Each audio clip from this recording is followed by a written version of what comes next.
Hi friends, welcome to me food channel. நம்ம சேனலில் பலாப்பழத்தை வச்சு எப்படி பாயாசம் செய்யுதுன்னு பார்க்கலாம். அதுக்கு முன்னாடி பலாப்பழத்தில் என்னென்ன நன்மைகள்லாம் இருக்குது அப்படின்னு நம்ம தெரிஞ்சுக்கலாம். பலாப்பழம் சாப்பிட்றதுனால நமக்கு கேன்சர் வராமல் தடுக்க முடியும். வெயிட் லாஸ்க்கு ரொம்பவே ஹெல்ப்பாக இருக்குது. டைஜஷன் ப்ராப்ளத்தை சரியாக்குது. நம்மளுடைய ஐ, ஸ்கின்னு, போன் எல்லாத்துக்குமே சூப்பர் சப்போர்ட் பண்ணுது. அதுக்கப்புறம் பார்த்தீங்கன்னா அல்சர் எல்லாத்தையும் சரியாக்குது. இது மாதிரி நிறைய பெனிஃபிட்ஸ் இருக்குது. கண்டிப்பாக எல்லாருமே எடுத்துக்கலாம். இனி வாங்க பலாப்பழ பாயாசம் எப்படி செய்யுதுன்னு பார்க்கலாம். பலாப்பழத்தில் இருக்க இந்த மேல் இருக்க தோல், உள்ளே இருக்க கொட்டை எல்லாத்தையும் நீக்கிடலாம். ஒரு 25 பலாச்சொலை எடுத்துக்கிட்டேன். நல்லா பழுத்த பலாச்சொலை எடுத்துக்கங்க, அப்போ தான் நல்லா டேஸ்ட்டாக இருக்கும். இனி பாயாசம் வைக்கிறதுக்கு அடுப்பில் ஒரு பாத்திரம் வச்சிடலாம். பாத்திரம் நல்லா அடிகனமான பாத்திரமாக வச்சுங்க. அதுக்கப்புறம் பார்த்தீங்கன்னா ஒரு 1/2 டம்ளர் அளவுக்கு ஜவ்வரிசி ஆட் பண்ணிக்கிறேன். அது வேகிற அளவுக்கு தண்ணி ஆட் பண்ணிக்கலாம். ஜவ்வரிசி வெந்துட்டு இருக்கட்டும். அந்த கேப்பில் பார்த்தீங்கன்னா நான் ஒரு 1/2 கிலோ அளவுக்கு வெள்ளம் எடுத்துக்கிறேன். வெள்ளத்தை கரைச்சி எடுத்துக்கலாம். பாகுப்பதம் எதுவும் தேவையில்லை, சும்மா ஜஸ்ட் கரைச்சி எடுத்தால் போதும். கொஞ்சமாக தண்ணி ஆட் பண்ணி அடுப்பில் வச்சு அதை கரைச்சி எடுத்துக்கலாம். தூசி எதுவும் இல்லாமல் வடிகட்டிடணும், அதுக்காக தான். சைடில் பார்த்தீங்கன்னா ஜவ்வரிசி வெந்துட்டுருக்கு. இடையில கிளறி விட்டுக்கிட்டே இருக்கணும். இந்த ஜவ்வரிசி பாயாசம் செய்யறதுல பார்த்தீங்கன்னா நிறைய மெத்தட் இருக்குது. நான் இந்த மெத்தடில் செய்கிறேன்.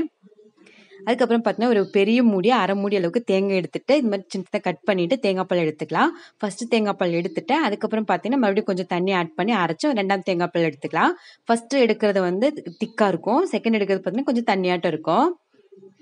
ஒரு கப் அளவுக்கு தண்ணி ஆட் பண்ணிவிட்டு 2 தேங்காய் பாலும் எடுத்து வச்சுக்கலாம். ரெண்டுமே எடுத்து வச்சிட்டேன். நீ பழச்சொல்லையும் மிக்ஸி ஜாரில் போட்டு நல்லா ஃபைன் பேஸ்ட்டை அரைச்சி எடுத்துக்கலாம். அரைக்க முடியல அப்படின்னா கொஞ்சமாக தண்ணி ஆட் பண்ணிவிட்டு அரைச்சி எடுத்துங்க. நல்லா ஃபைன் பேஸ்ட்டாக அரைச்சி எடுத்துக்கலாம். நான் ஒரு 3-4 பழச்சொல்லை எடுத்து வச்சுருக்கேன். அதை இந்த மாதிரி சின்ன சின்ன பீஸாக கட் பண்ணிக்குவோம். இது பாயசம் குடிக்கும்போது நல்லா கடிச்சு சாப்பிட்றதுக்கு நல்லாயிருக்கும். அதுக்காக ஒரு 3-4 பழச்சொல்லை மட்டும் இந்த மாதிரி கட் பண்ணி ஆட் பண்ணிக்கலாம்.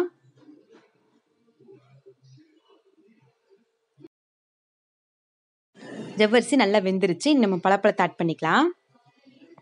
பாருங்கள், இந்த அளவுக்கு ஃபைன் பேஸ்ட்டாக அரைச்சி எடுத்துருக்கேன்ட்டு இந்த அளவுக்கு அரைச்சி எடுத்துக்கணும்.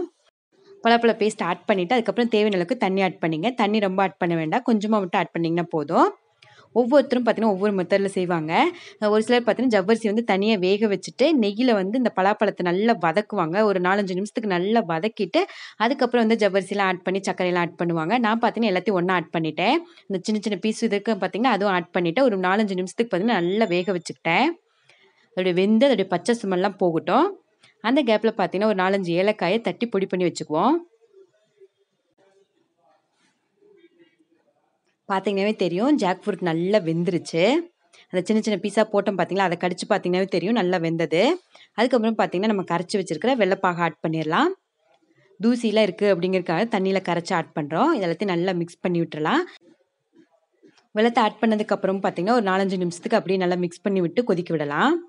அப்போ தான் எல்லாம் ஒன்றோட ஒன்று நல்லா மிக்ஸ் ஆகும். அடுப்பு ஒரு மீடியம் டு ஹை ஃப்ளேமில் வச்சுட்டு இடையில கிளறி மட்டும் விட்டுக்கிட்டிங்கன்னா போதும். ஒரு கண்டியில் 2-3 ஸ்பூன் அளவுக்கு நெய் ஆட் பண்ணிக்கலாம். நெய் உருகினதுக்கப்புறம் முந்திரி ஆட் பண்ணிக்கலாம். முந்திரி நல்லா ஃப்ரை பண்ணிக்குவோம். ஃப்ரை ஆனதுக்கப்புறம் திராட்சை ஆட் பண்ணிக்கலாம். ரெண்டுமே நல்லா வறுத்தெடுத்தாச்சு. இதை ஓரமாக வச்சிடலாம். இது பார்த்தீங்கன்னா ஒரு 4-5 நிமிஷம் நல்லா கொதிச்சிருச்சு. அதுக்கப்புறம் பார்த்தீங்கன்னா 2ஆம் தேங்காய் பால் எடுத்தோம் பார்த்தீங்களா, அதை ஆட் பண்ணிக்கலாம். 2ஆவதாக எடுத்துருப்போம் பார்த்தீங்களா, அந்த தேங்காய் பால் தான் ஆட் பண்ணியிருக்கேன். அதை ஆட் பண்ணிவிட்டு கொஞ்சமாக ஏலக்காய் தூளும் ஆட் பண்ணிடுவோம். ஆட் பண்ணிவிட்டு ஒரு 3-4 நிமிஷத்துக்கு அப்படியே கொதிச்சுட்டு இருக்கட்டும். மூடி வச்சு நல்லா கொதிக்க வச்சேன். பாருங்கள், நல்லா கொதிக்க விட்டேன். இந்த அளவு கொதிக்கும் போது பார்த்தீங்கன்னா அதோடைய பச்சை ஸ்மெல் எதுவும் இருக்காது. வெல்லம், ஜாக்ஃப்ரூட்டு, தேங்காய் பால் எல்லாம் நல்லா மிக்ஸ் ஆகிடும். அதுக்கப்புறம் கடைசியாக பார்த்தீங்கன்னா 1ஆம் தேங்காய் பால் ஆட் பண்ணிடலாம். இந்த 1ஆம் தேங்காய் பால் திக்கு தேங்காய் பால் ஆட் பண்ணதுக்கப்புறம் பார்த்தீங்கன்னா கொதிக்க விடக்கூடாது. லைட்டாக கொதி ஆரம்பித்த உடனே அடுப்பு ஆஃப் பண்ணிடலாம். பார்த்தீங்கன்னாவே தெரியும் லைட்டாக தான் கொதி ஆரம்பிக்குது. இந்த ஸ்டேஜில் நான் அடுப்பு ஆஃப் பண்ணிக்கிறேன். அடுப்பு ஆஃப் பண்ணிவிட்டு நம்ம நெய்யில் வறுத்து வச்சுருக்கிற முந்திரி, திராட்சை எல்லாத்தையும் ஆட் பண்ணிடுவோம்.